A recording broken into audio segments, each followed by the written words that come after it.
अभिनंदन आपका। इतिहास की इस रोचक दुनिया में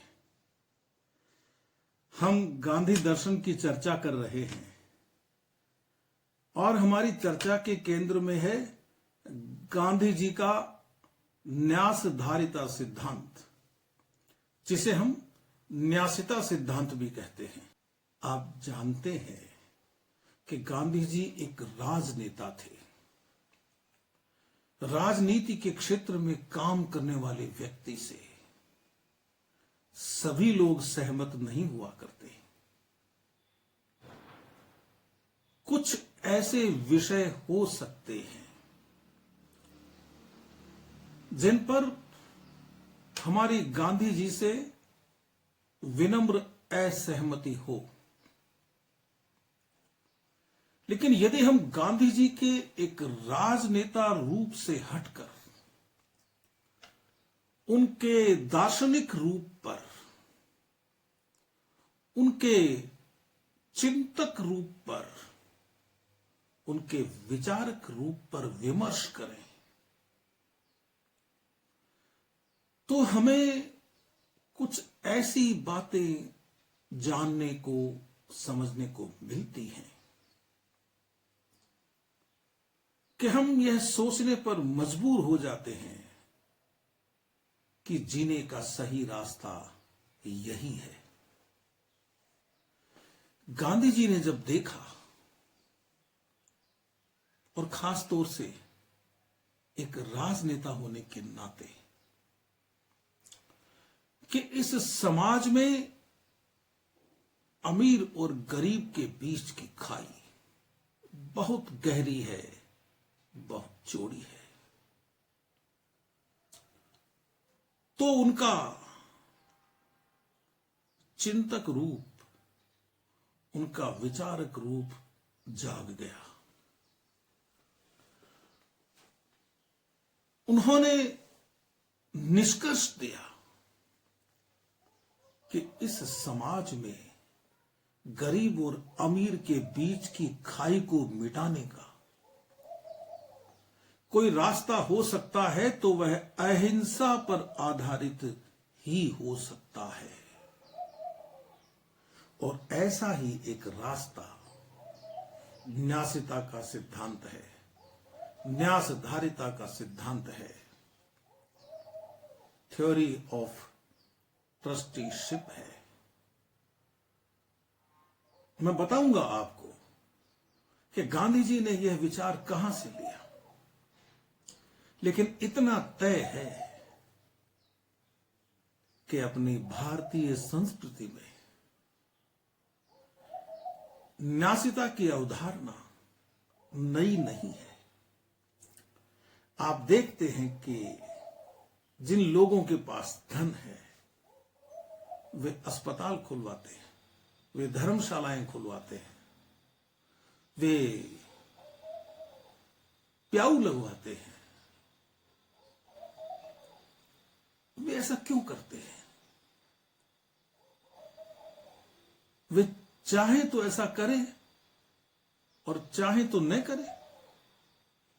क्या वजह है कि वे इस तरह के काम करते हैं? इसकी सीधी सी वजह है कि उनका हृदय उनसे कहता है कि तुमने जो कमाया है वह इस समाज से कमाया है और इसका एक हिस्सा समाज को लौटाना चाहिए। बस यही गांधी जी का न्यासिता सिद्धांत है। उनका यह कहना था कि आप तलवार के सहारे, खंजर के सहारे, बंदूक के सहारे चाहते हैं कि समाज में आर्थिक समानता स्थापित हो जाए, तो आप गलती कर रहे हैं। ऐसा कभी नहीं हो सकता। जब आपके हाथ में खंजर आ गया, जब आपके हाथ में तलवार आ गई, जब आपके हाथ में बंदूक आ गई, तो आप भी उतने ही क्रूर हो गए, आप उतने ही असहिष्णु हो गए जितना कोई पूंजीवादी आपके हिस्से का धन इकट्ठा करके होता है। इसलिए जरूरी है कि कोई एक पक्ष अहिंसक हो जाए, और यदि दोनों ही पक्ष अहिंसक हो जाए तो संघर्ष की स्थिति नहीं बनेगी और वह बहुत अच्छी होगी। वे कहते हैं कि पूंजीपति को यह मानना चाहिए कि उसके पास जो धन है उस पर उसका हक नहीं है, क्योंकि उस धन में श्रमिकों का रक्त और स्वेद लगा हुआ है, खून और पसीना लगा हुआ है। तो गांधी जी क्या रास्ता बताते हैं आपको, कैसे यह हो सकता है? तो उन्होंने कुछ सूत्र दिए न्यासिता के, और उन सूत्रों के आधार पर उन्होंने कहा कि मेरा स्वतंत्र भारत, मेरा आजाद हिंदुस्तान यदि चलेगा तो आर्थिक समानता स्थापित हो जाएगी, और वह निश्चित रूप से होगी। उनसे जब पूछा गया कि आपका जो सिद्धांत है वह सिद्धांत तो पूरी तरह लागू नहीं हो सकता, आप दुनिया की बात करते हैं, आप भारत की बात करते हैं, दुनिया को और भारत को छोड़ दीजिए, आपके आसपास के पूंजीपति भी अपना हृदय परिवर्तन नहीं कर सकते। तो गांधी जी ने कहा कि मैं ऐसे बहुत सारे पूंजीपतियों को जानता हूं जो ऐसा करते हैं, और यदि वे नहीं करते हैं तो उनको करना पड़ेगा। उन्होंने स्वतंत्रता से पहले स्पष्ट कहा देश के पूंजीपतियों को, देश के धनिकों को, कि आप समझ लीजिए कि आपके दिन पूरे होने वाले हैं। अब इस देश की जनता अहिंसक संघर्ष करेगी, और अहिंसक संघर्ष का मतलब यही है कि आप अपने प्राणों की परवाह न करते हुए सत्य के मार्ग पर चलते रहें, लेकिन आप अपने विरोधी से घृणा न करें। इस विषय पर अपन बहुत बात कर चुके हैं, पिछले अंक में भी मैंने यह कहा था। तो फिर गांधी जी की दृष्टि में जब भारत आजाद हो जाएगा, या मैं इसे यूं कहना चाहूंगा कि जब अंग्रेज यहां से चले जाएंगे और यहां की सरकार बनेगी। वैसे तो गांधी जी का यह कहना था कि सरकार होनी ही नहीं चाहिए। जब सभी लोग अहिंसक हो जाएंगे तो लोग अहिंसा के मार्ग से प्रेरणा लेंगे और एक दूसरे की रक्षा करेंगे। और ये गांधी जी ने नया नहीं कहा। मैं बहुत बार कहता हूं कि महाभारत में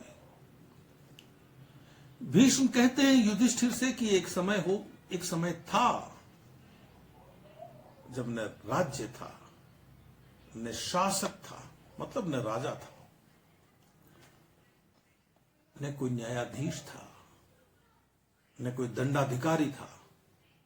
सभी लोग अपने अपने धर्म पर चलते हुए एक दूसरे की रक्षा करते थे। युधिष्ठिर, जब यह स्थिति न रही, जब विक्षोभ आया, जब विचलन आया,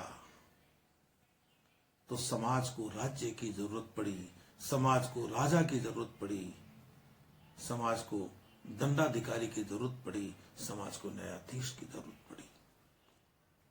तो गांधी जी ऐसे ही एक समाज की कल्पना करते हैं। फिर भी वे कहते हैं कि मैं मानता हूं कि मेरे आदर्श को पूरी तरह से हासिल करना असंभव ही है,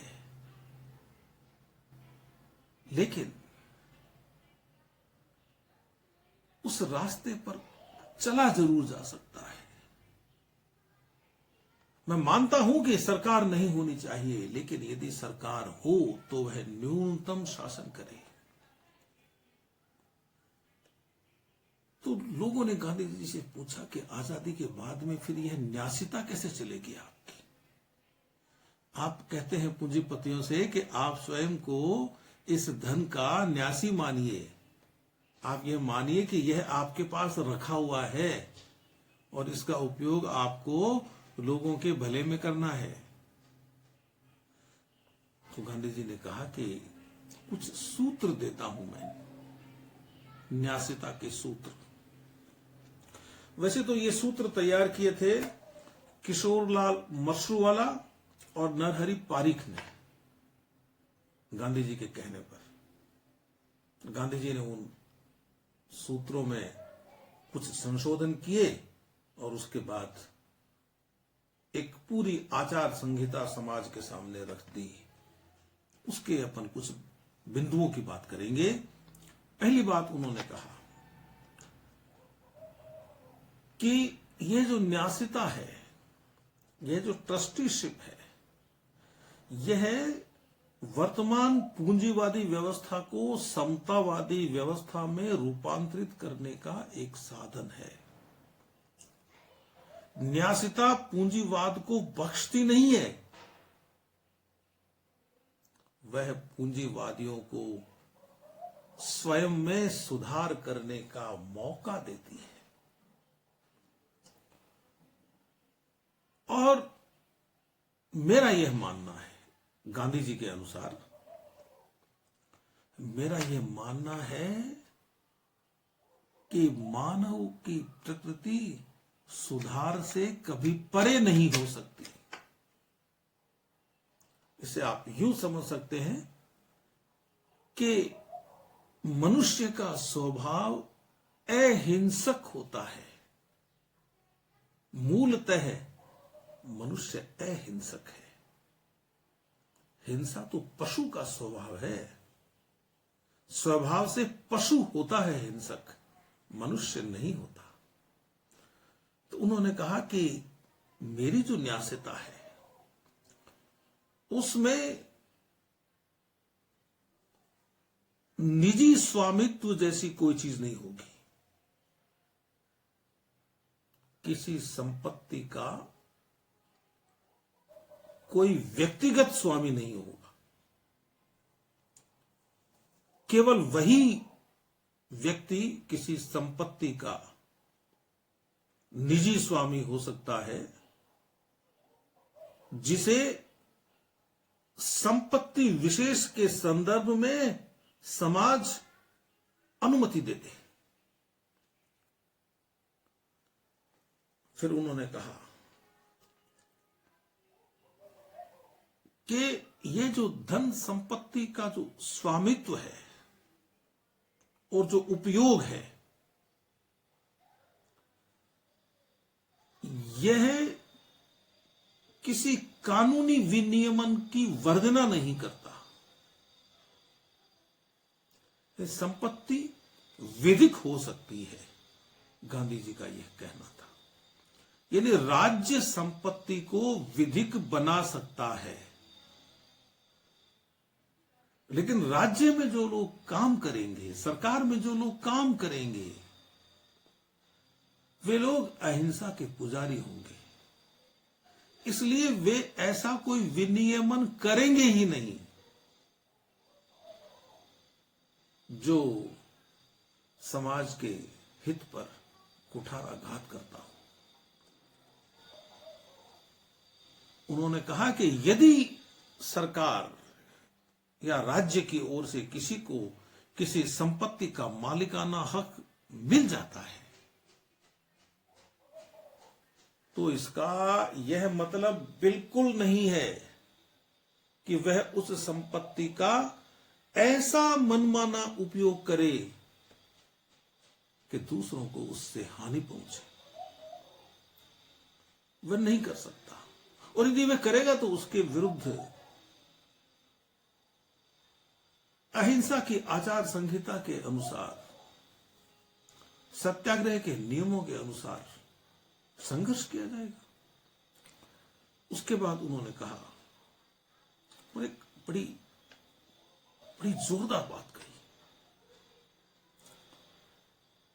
आप भी ऐसा सोचते होंगे बहुत बार, हमारा शासन, हमारी सरकार यह तय करती है कि व्यक्ति की न्यूनतम आय है वह इतनी होनी चाहिए, वह व्यक्ति की न्यूनतम आय तय करती है। और आप जानते हैं कि इस न्यूनतम आय के हिसाब से बड़े बड़े बजट बनते हैं, बड़ी बड़ी योजनाएं बनती है, लेकिन कभी किसी ने यह विचार क्यों नहीं किया कि आपकी यदि न्यूनतम आय तय है तो फिर आपकी अधिकतम आय भी तय होनी चाहिए।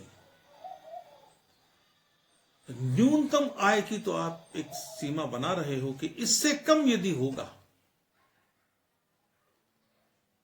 तो व्यक्ति का गुजारा नहीं होगा। लेकिन क्या आपने कभी यह विचार करके देखा है कि एक सीमा से अधिक आय आपकी है तो भी आपका चैन से गुजारा नहीं होता है? यदि गांधी जी के विचारों की गहराई में जाएं तो आप देख लीजिए, अपने चारों ओर नजर घुमाकर देख लीजिए, जिन लोगों की आय उनकी जरूरत से ज्यादा है, उनका जीवन इस चिंता में गुजरता है कि यह आय रक्षित कैसे हो, यह आय बची कैसे रहे।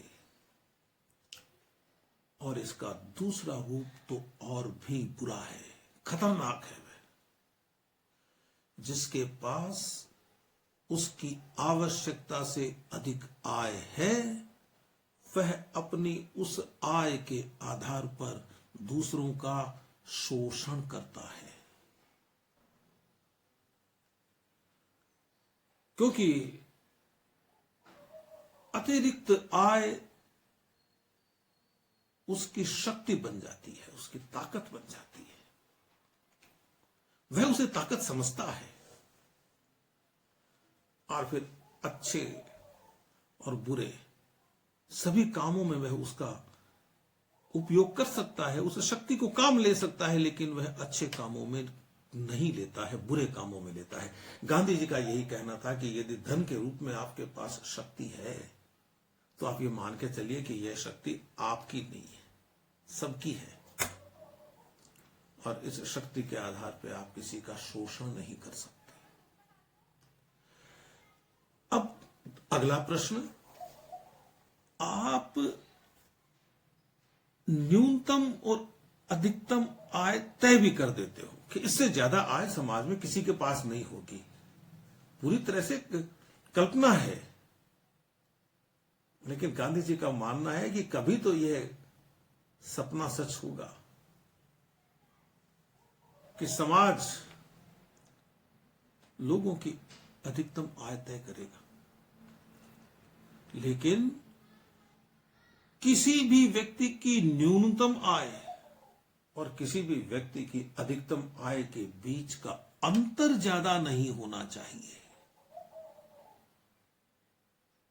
आप उदाहरण के लिए आप यह तय कर दें कि किसी व्यक्ति को अपना, एक व्यक्ति को अपना मासिक खर्च निकालने के लिए 10,000 रुपयों की आवश्यकता होती है न्यूनतम,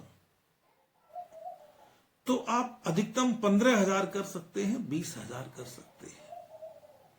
और यदि आप मानते हैं कि एक व्यक्ति को न्यूनतम 50,000 रुपए महीने के चाहिए, तो फिर आप न्यूनतम आय भी 45 तय कर दीजिए, 40 तय कर दीजिए। फिर मजदूर के पास भी ज्यादा होगा यदि आपके पास ज्यादा होगा। तो श्रमिक के पास भी ज्यादा होगा। इसे यूं समझिए कि एक व्यक्ति दिन भर खाई खोदता है, मजदूरी करता है, वह पूरे दिन अपना खून पसीना बहाता है, उसका समय भी 8 घंटे खर्च हो रहा है, 10 घंटे खर्च हो रहा है, 12 घंटे खर्च हो रहा है। ईश्वर ने सबको बराबर समय बांटा है ना, सभी को शरीर दिया है और सभी कष्ट भोगते हैं। और कोई व्यक्ति वकील है और वह एक पेशी के ही 1 लाख रुपए लेता है, जबकि उसने वहां आधे घंटे पौन घंटे काम किया। या वह एक पेशी के 10,000 रुपए लेता है, मान लो महीने में वह 30 पेशियां करता है, कितने रुपए हो गए। एक प्रोफेसर है, वह दिन की 2-3 कक्षाएं पढ़ाता है और उसकी आय है मासिक 2.5 लाख रुपया। और एक मजदूर नहीं कमा रहा है 10,000 रुपया ही। तो मेहनत तो दोनों ने की है, एक ने खाई खोदी है, एक ने पढ़ाया है। शारीरिक श्रम की दृष्टि से देखें तो प्रोफेसर ने कुछ नहीं किया पूरे दिन में, मानसिक श्रम किया है और वह बहुत किया है। तो गांधी जी का यह कहना था कि भाई दोनों को चाहिए कितना, इसमें ज्यादा अंतर नहीं होना चाहिए। पेट भरने के लिए कितना चाहिए, कपड़ा कितना चाहिए, एक आवास चाहिए, वही मजदूर को चाहिए। तो फिर ये आय में इतना अंतर क्यों है? यह आय का अंतर समाज में हिंसा पैदा करता है, यह आय का अंतर विषमता पैदा करता है, यह आय का अंतर गरीब की स्वतंत्रता का हनन करता है। इस पर विचार किया जाना चाहिए। अब आप कहेंगे कि यह तो असंभव है। गांधी जी का यह कहना था कि आज असंभव हो सकता है, आप इस काम में लगे तो सही। शरीर तो आपका नष्ट हो जाएगा, लेकिन आपकी चेतना अगली पीढ़ी में भी जीवित रहेगी और अगली से अगली पीढ़ी तक यह संदेश जाएगा। तो एक दिन ऐसा जरूर आएगा जब लोगों की न्यूनतम और अधिकतम आय सुनिश्चित हो जाएगी और अधिकतम आय न्यूनतम आय से बहुत ज्यादा नहीं होगी। तो ये गांधी जी का मैं बड़ा प्रभावित हूं उनकी इस विचारणा से। एक बात उन्होंने और कही, उन्होंने कहा कि उत्पादन कितना होना चाहिए, आपको कितना अनाज उत्पन्न करना चाहिए। आपको उतना ही अनाज उत्पन्न करना चाहिए जितनी आपकी जरूरत है। एक व्यक्ति 1000 खेत कब्जे में कर लेता है और वहां मजदूर रखकर और अन्न के भंडार लगा लेता है। इस तरह के अनेक व्यक्ति हो जाएंगे तो अन्न का संकेंद्रण हो जाएगा और फिर वे व्यक्ति क्या करेंगे? समाज में अन्न की आवश्यकता प्रदर्शित करेंगे। फिर वे ऐसे विज्ञापन बनाएंगे कि देखिए आप गेहूं से ये चीजें बना सकते हैं, इन्हें खाइए, आपको अच्छा लगेगा। और फिर यह होगा कि आप उस अतिरिक्त उत्पादन को बाजार में खपाने की कोशिश करेंगे। यदि आप कपड़ा ज्यादा बना रहे हैं, अंग्रेजों ने क्या किया था? यही तो किया था। वो भारत में अपने यहां उत्पादित कपड़ा ही तो बेचते थे, सूती कपड़ा, और वे कहते थे कि बहुत अच्छे कपड़े पहनने चाहिए। आपका जीवन जीने का ढंग ऐसा होना चाहिए कि आप अच्छे कपड़े पहनो, आप कड़कदार कपड़े पहनो, कलपदार कपड़े पहनो। और कपड़ों को बदलते रहो, बहुत ज्यादा दिनों तक न पहनो। पहले ये धनिकों ने सीखा और फिर मध्यम वर्ग तक आया और फिर निम्न वर्ग तक पहुंचने लगा। ये सोच ठीक नहीं है समाज के लिए। इसी तरह से दवाइयों का अतिरिक्त उत्पादन करके आप लोगों को कहते हैं कि आप दवाई खरीदिए। ये पूरा मार्केट है विटामिन बनाने का। आप पहले विटामिन की दवाइयां बनाएंगे और फिर आप विज्ञापन देंगे। आप समाज में कहेंगे कि इस विटामिन की कमी से यह बीमारी हो जाती है, इसके लिए आपको सप्लीमेंट्स लेने चाहिए। ये कुछ छोटे छोटे उदाहरण हैं। तो गांधी जी का यह कहना था कि उत्पादन उतना ही करो जितनी जरूरत है। आपको जरूरत है, समाज को जरूरत है, देश को जरूरत है। चीन के माल से हिंदुस्तान का बाजार अटा पड़ा है। अब तो फिर भी थोड़ा कम हो गया। चीन ने आवश्यकता उत्पन्न की दुनिया में, स्मार्टफोन दिया, नए नए प्रकार के स्मार्टफोन, 10,000 रुपए से लेकर 10 लाख रुपए तक का फोन। और मध्यम वर्ग को विज्ञापनों के जरिए और दूसरी चीजों के जरिए, सोशल मीडिया के जरिए यह बताने की कोशिश की कि यह आपकी बहुत बड़ी जरूरत है। जो नया फोन आया है उसमें ये चीजें और हैं, आपको तो ये लेनी चाहिए। जबकि आपका काम 10,000 के फोन से आराम से चल सकता है, लेकिन आप 2, 3, 4, 6 महीनों में उसको फेंक के और नया फोन खरीदना चाहेंगे, क्योंकि आपको लगता है कि ये तो मेरी जरूरत है, इसके बिना मेरा काम नहीं चल सकता। चाहे गाड़ियां हो, उनमें भी यही हाल है। यानी जिनके पास आय ज्यादा है वे लोग अपनी आय को बाजार में फेंकते रहें, और जिनके पास आय मध्यम है, जो अपना काम निकालते हैं आराम से, वो भी कष्ट उठाकर नई नई चीजें खरीदें। तो आप समझने की कोशिश कीजिए कि यह जो उत्पादन का और वितरण का जो असंतुलन है, यह देशों में शत्रुता पैदा कराता है और एक देश दूसरे देश को हड़पना चाहता है। आज की बात नहीं है। ब्रिटेन क्या है? ब्रिटेन क्या है? एक टापू ही तो है। और भारत से कितनी दूर है, अफ्रीका से कितनी दूर है, दुनिया के कितने देशों पर शासन किया उन लोगों ने अपने अतिरिक्त उत्पादन को खपाने के लिए। इस ईश्वर की बनाई हुई इस दुनिया में कितनी आर्थिक विषमता आई, कितने लोगों का शोषण हुआ। तो गांधी जी ने कहा कि उत्पादन आप संतुलित कीजिए। ज्यादा उत्पादन करेंगे तो आपको वो माल बेचने के लिए बाजार बनाने पड़ेंगे, और इस तरह से राष्ट्रों को क्षति होगी। उनका यह कहना था कि आप जो अर्थशास्त्र पढ़ रहे हैं वह प्राणहीन है। जैसे मोम की मूर्तियां लगती बड़ी सुंदर हैं, स्वाभाविक लगती हैं। मैडम तुसाद का संग्रहालय जानते होंगे आप, सुना होगा उसके बारे में।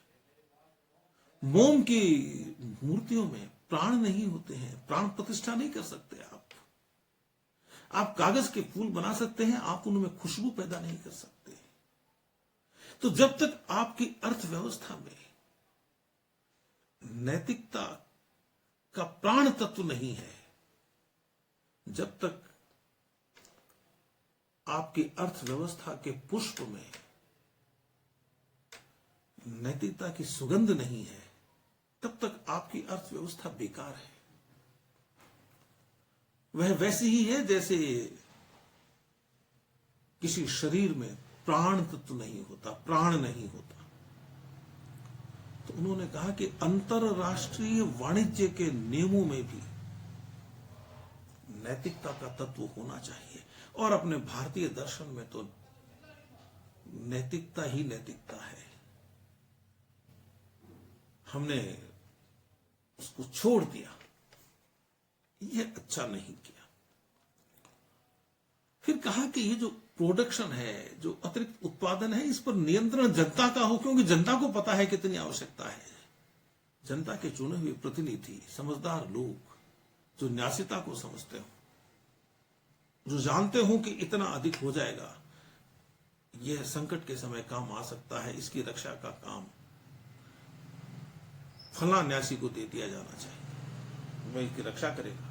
और गांधी जी ने यह भी कहा कि कोई न्यासी ये कह सकता है कि फिर मेरा गुजारा कैसे होगा, तो यदि आप पूंजीपति हैं तो आप अपने हिस्से का धन रख लीजिए, उतना ही रखिए जितना एक गरीब के पास होता है, बाकी आप उस धन की रक्षा करते हुए समाज में ही खर्च करते रहिए। और यदि आप पूंजीपति नहीं हैं और आपको न्यासी बना दिया गया है, तो आप कहेंगे कि फिर मेरा गुजारा कैसे होगा। उस स्थिति में गांधी जी ने कहा कि राज्य कमीशन की व्यवस्था करेगा कि इस व्यक्ति का रोजगार है संपत्ति की रक्षा करना, समाज की संपत्ति की रक्षा करना और उसको समाज पर खर्च करना। तो एक मॉडल दिया गांधी जी ने, मैं ये कहना चाहता हूं। और गांधी जी ने कहा कि इसके अलावा दूसरा कोई मॉडल हो ही नहीं सकता, क्योंकि फिर हिंसा होगी। यदि पूंजीपति हिंसा कर रहा है और उसके खिलाफ मजदूर भी हिंसा करके खड़ा हो गया, तो फिर दोनों ही तरफ हिंसा होगी, तो हिंसा ही आगे बढ़ेगी और वह संघर्ष कभी खत्म नहीं होगा, दुनिया में कभी खत्म होगा ही नहीं। तो यदि आपको आर्थिक समानता स्थापित करनी है, तो ये जो कुछ बातें हैं गांधी जी की, इन पर गौर करना हो।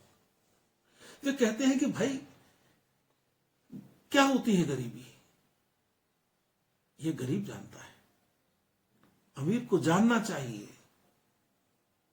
अमीर जब जानेगा कि गरीबी क्या होती है, तभी तो उसका हृदय परिवर्तन होगा। वह अपनी, यद्यपि उसके पास बहुत धन है, लेकिन वह करके तो देखे, अपनी आवश्यकता को उस स्तर पर ले जाकर देखे जो स्तर आम आदमी का है। यदि आपको कष्ट होता है कि आम आदमी की तरह नहीं जिया जा सकता, तो आपको मान लेना चाहिए कि आपके पास जो ज्यादा है वह इनके हिस्से का है। गांधी जी ने यूं ही लंगोटी धारण थोड़ी कर ली थी। उनका यह कहना था कि जब हिंदुस्तान का आम आदमी कपड़ा नहीं पहन सकता, गरीब आदमी कपड़ा नहीं पहन सकता, तो मुझे कपड़ा पहनने का हक नहीं है, नहीं पहनना चाहिए मुझे। जितने खर्चे में हिंदुस्तान का गरीब से गरीब आदमी गुजारा करता है, उतने ही खर्चे में मुझे मेरा गुजारा करना चाहिए। और दूसरी बात कि यदि पूंजीपति अपना स्तर नीचे गिरा लेता है, तो स्वाभाविक रूप से गरीब का स्तर ऊपर उठेगा और फिर गरीबी रहेगी नहीं, फिर कोई गरीब नहीं होगा। यह गांधी जी के समाज की कल्पना है, जिसके बारे में वे मानते हैं कि आज नहीं तो कल, कल नहीं तो परसों, इस वर्ष नहीं तो अगले वर्ष, और अगले वर्ष नहीं तो उसके अगले वर्ष, और उसके अगले वर्ष नहीं तो इस शताब्दी में, और इस शताब्दी में नहीं तो अगली शताब्दी में होगा जरूर। आर्थिक समानता स्थापित करने का काम होगा और मनुष्य ही करेंगे, क्योंकि यह समाज मनुष्यों से बना हुआ है। उन्होंने कहा कि मैं ऐसे किसी भी अर्थशास्त्र को मान्यता नहीं देता जो हमें कुबेर की पूजा करना सिखाता है, धन की पूजा करना सिखाता है। 9 अक्टूबर 1937 के हरिजन में लिखी हुई है ये बात। उन्होंने कहा कि हम सबको एक ईश्वर के साम्राज्य की कल्पना करनी चाहिए। ईश्वर ने जब सबको समान बनाया है, तो फिर हम विभेद क्यों पैदा करें। ये बात गांधी जी ने कही। उन्होंने कहा कि ठीक है, जहां राज्य होगा वहां थोड़ी बहुत हिंसा होगी, मैं मानता हूं, क्योंकि इस आदर्श पे चला नहीं जा सकता, लेकिन वह हिंसा न्यूनतम होनी चाहिए। और उसे कम करते रहने की कोशिश चालू रहनी चाहिए। आपके रोजगार का आधार अहिंसा ही होना चाहिए। आप किसी ऐसे रोजगार का हिस्सा मत बनिए जिसमें दूसरों का शोषण होता हो। यदि आप किसी ऐसे रोजगार का हिस्सा बनते हैं जिसमें यदि हिंसा होती है तो फिर आप कसाई हैं। आप में और कसाई में कोई अंतर नहीं है। ये गांधी जी ने कहा। गांधी जी ने कहा कि ऐसे बहुत से काम हैं जिनमें अनिवार्य रूप से हिंसा होती है, लेकिन व्यक्तियों को उनसे दूर रहना चाहिए। वे तो यहां तक कहते थे कि भाई किसी दूसरे के पास संपत्ति ज्यादा है और आपके पास नहीं है, आप उससे ईर्ष्या करते हैं तो भी हिंसा करते हैं। आपको उसका हृदय परिवर्तन करना है तो फिर ईर्ष्या कैसी? उससे प्रेम करते हुए चलिए। वे कहते थे मेरे बहुत सारे पूंजीपति मित्र हैं जिन वो जानते हैं कि मैं उनका एक तरह से शत्रु ही हूं। मैं पूंजीपतियों को गरीब के स्तर पर लाना चाहता हूं, जीवन स्तर के क्षेत्र में, लेकिन वे मुझसे नफरत नहीं करते। इसलिए नहीं करते कि मैं उनसे नफरत नहीं करता, मैं उनसे प्रेम करता हूं, वे मुझसे प्रेम करते हैं। तो उन्होंने कहा कि सारी अर्थव्यवस्था ही अहिंसा केंद्रित होनी चाहिए। यदि किसी व्यक्ति के पास उतनी ही जमीन है जिसके जोतने से जो उत्पादन होता है, अन्न उपजता है, और उससे उसका काम निकल जाता है, तो उसको और जमीन खरीदने की कोशिश नहीं करनी चाहिए। और जिनके पास ज्यादा जमीनें हैं उनको जमीनें दे देनी चाहिए दूसरे लोगों को, क्योंकि जमीनें ईश्वर की है। और एक बड़ी महत्वपूर्ण बात और है, वह यह है कि ये जो मशीनें आई हैं ये धन का केंद्रीकरण करती है। मशीन अपने आप में बुरी नहीं है, आपको चरखा चलाना पड़ेगा। चरखा अर्थव्यवस्था को बिगाड़ने वाला उपकरण नहीं है, लेकिन आप मशीनों के माध्यम से कपड़ा बना रहे हैं, आप मशीनों के माध्यम से जूते बना रहे हैं, आप मशीनों के माध्यम से दवाइयों पर दवाइयां बना रहे हैं, तब आपको एक बाजार खड़ा करना पड़ेगा। और बाजार की व्यवस्था शोषण की व्यवस्था होती है सामान्यतः। बाजार बनाएं तो ऐसा बनाएं जिसमें शोषण न हो किसी का। तो गांधी जी की जो न्यासधारिता का सिद्धांत है, बड़ा ही मोहक सिद्धांत है। यह सिद्धांत आपको मोहित करता है, लेकिन व्यवहार में इस सिद्धांत को लागू करना प्रारंभ में कठिन है। एक छोटे से उदाहरण से समझिए। एक धनी व्यक्ति है और उसके पास बहुत धन है। उसका हृदय परिवर्तन हो गया कि मुझे गरीब के स्तर पर आना है। मैं ज्यादा क्यों बरतूं जब मेरे देश के लोग नहीं बरत पा रहे हैं, मेरी दुनिया के लोग नहीं बरत पा रहे। तो जब वह अपनी आवश्यकताएं कम करेगा तो उसको कष्ट होगा, उसे वह कष्ट सहन करना आना चाहिए। ऐसे लोगों की संख्या जब इतनी बढ़ जाएगी